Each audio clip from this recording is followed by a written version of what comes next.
सबको नमस्कार। मेरा नाम राजेंद्र सिंह ठाकुर है। मैं कृषि विभाग में डिप्टी प्रोजेक्ट डायरेक्टर आत्मा के पद पर कार्यरत हूँ, जिला चंबा में। तो जो अभी हम लोग खेती कर रहे हैं, जो रासायनिक खेती जिसको हम बोलते हैं, ऑर्गेनिक खेती करते हैं। ये जो रासायनिक खेती की जब बात हम करें, हमारे देश में इसको ज़्यादा टाइम नहीं हुआ। ये हरित क्रांति 1960 के दशक में जब शुरू हुई देश में, उस टाइम से शुरू हुआ है। काल पड़ गया था कई प्रदेशों में, हमारे देश में अनाज की कमी हुई थी। तो लाल बहादुर शास्त्री ने उनको अमेरिका से मदद मांगी थी, अनाज भेजो आप। तो उन्होंने अब उस टाइम वो एक कंडीशन डाली थी कि भाई आप इसको हमारी यूएस प्रोजेक्ट में उसको केमिकल फार्मिंग कराओ अपने किसानों को। उस टाइम तक नहीं करते थे। तो उन्होंने बोला नहीं, हम करेंगे, ट्रायल करेंगे, अगर अच्छा ऐसा होगा तो हम इस चीज़ को करेंगे। वो WTO की कंडीशन भी आगे आगे चल रही है। मतलब पालेकर जी तो कहते हैं कि हरित क्रांति अगर पूरी तरह एक बार इंक्वायरी की जाए ढंग से, तो एक बहुत बड़ी साजिश थी देश के लिए। अब वो कहाँ तक सच है वो मैं नहीं पता, पर उस टाइम की नीड थी, क्योंकि उनको भी चाहिए था कि अनाज की वाकई कमी हो रही है। तो बाहर से अनाज मंगाना बहुत महंगा पड़ रहा था देश।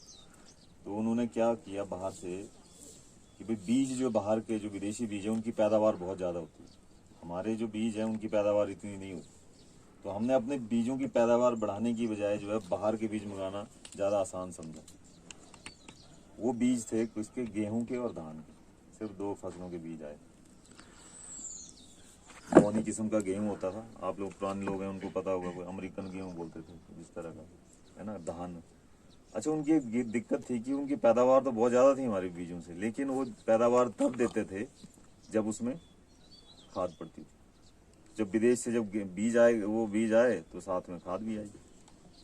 जब खाद आपके खेतों में पड़ी, शुरू में लोगों ने विरोध किया, नहीं डाला। फिर अब और इंसान है, लालच में आ जाता है, फ्री में बांटा गया लोगों को।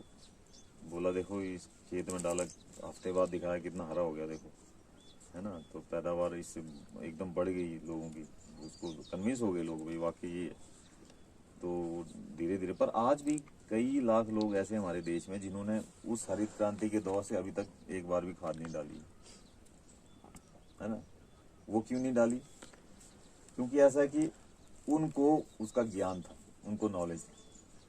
हम लोगों को इस चीज़ का ज्ञान नहीं था, है ना। अब बोलते हैं कि भाई, हम लोग बोलते हैं सरकारें जो है वो आपको, सरकारों ने ही सिखाया भाई हमें खाद डालना, अब हमें बोल रही है वो कर रहे हैं। अब सरकार तो एक लेके आती है, प्रपोजल लेके आती है लोगों के पास, लेकिन हम लोगों को भी भगवान ने एक बुद्धि तो दी है ना सोचने समझने की, कि हमारे लिए क्या बुरा है क्या अच्छा है। हम टोटली अब गवर्नमेंट के ऊपर तो नहीं रह सकती, गवर्नमेंट जो बोलेगी जैसे करेंगे वो वैसे चलेंगे। तो वो थोड़ा सा एक गैप आया। तो जब वो खाद खेतों में पड़ी तो उसके जो जिसको कहते हैं कि कुछ बुरे प्रभाव भी उसी टाइम सामने नजर आ गए विद इन सीजन में, एक ही साल में। वो क्या हुआ? पहला जो नुकसान हुआ खाद डालने का, हमारे देश में सारे लकड़ी के हल होते थे, वो लकड़ी के हल खत्म हो गए, चलने ही नहीं लगे, हार्ड हो गई। तो सरकार ने उसका इलाज दे दिया, कोई नहीं हम लोहे के आपको देते हैं, लकड़ी के क्या करने आपने, है ना। वो भी बाहर से आए, वो भी विदेश से आए।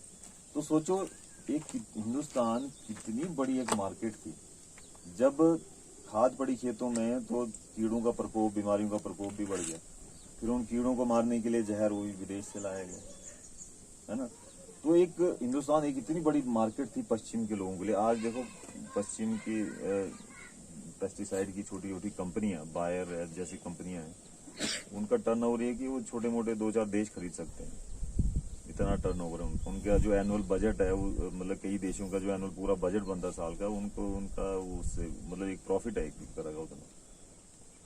तो वो किसके उससे हुआ? अब लोग हमको इसका जो खामियाजा उस टाइम क्या था बोलते, जरूरत थी हमने खाद्यान्न बढ़ाई, पैदावार किसकी की? चावल की और गेहूं की प्रोडक्शन बढ़ाई, कि अब हम लोग खाद्यान्न में सेल्फ सफिशिएंट हैं जी। गेहूं और चावल में हम लोग बाहर भी एक्सपोर्ट भी भेज सकते हैं। किस कीमत पर? धान उगाने के लिए बहुत ज्यादा पानी का यूज होता है ना। और वो जो टेक्नोलॉजी आई हमारे, वो प्रॉपर नॉलेज नहीं दिया गया किसानों को, अभी भी नहीं है। हमारे 90% किसानों को यही नहीं पता कि यूरिया डालने से होता क्या और ये कितना डालना चाहिए।